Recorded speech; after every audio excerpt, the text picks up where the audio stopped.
What's up, everybody? Coach Mike here, and today we're going to talk a little bit about how to be more explosive. So you probably hear these terms often, like velocity, explosiveness, acceleration, power. These are just specific strengths, and they're done at different weight percentages. And this is all been figured out already by scientists for the past almost 100 years, right? Especially with a lot of the Russians that were trying to win the Olympics, right? They spent a lot of money trying to represent their country and to figure out all these percentages, which is essentially just a physics equation, right? Or math equation. So today we're going to talk a little bit how to be more explosive. So to be more explosive, you're going to want to use a sub-maximal weight at maximum velocity, okay? So to be more explosive, it might require you sprinting, it might require you moving like a lightweight fast, like throwing a baseball is a pretty explosive movement. Something that wouldn't be explosive would be pushing into an opponent in sumo wrestling, right? Maybe the initiation where they push off the line is explosive, but once they make contact with the other sumo wrestler, you're going to use more strength speed or more maximal strength because it's a little bit more slower. So today we're going to talk about maximum velocity. So we're going to use a percentage of a 1 rep max. So this is about 135 pounds. My max squat is close to 500. So this is going to be around 20, 30%, a little bit higher due to the band tension.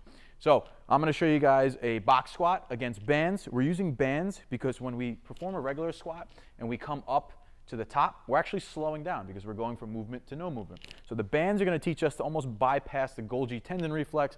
Don't worry about that right now, but it's going to make us accelerate towards the top instead of decelerate. And this is a great tool used by many strength and conditioning coaches in order to increase velocity and explosiveness. So I'll just show you a simple box squat.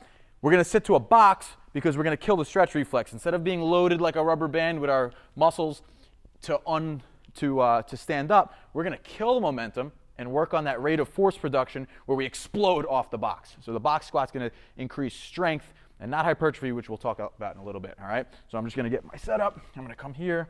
I'm going to walk out. And we're going for velocity. So this isn't something we're going to do for 12 reps in a row. We're going to go as fast as possible for maybe anywhere from 3 to 5 reps, and then we're going to take a break in order to avoid slowing down because we're training for a specific strength. So I'm going to brace.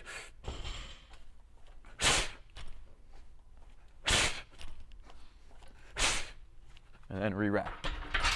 So when you're doing explosive training, you don't really want to go to fatigue. If it starts to slow down, stop.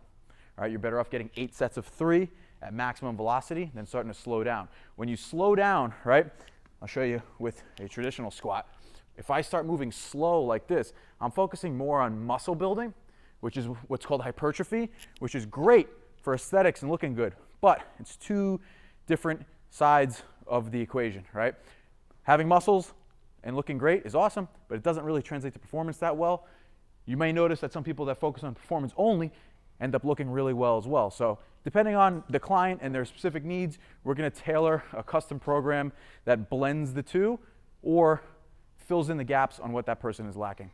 So that's a little talk about explosiveness and how to become faster.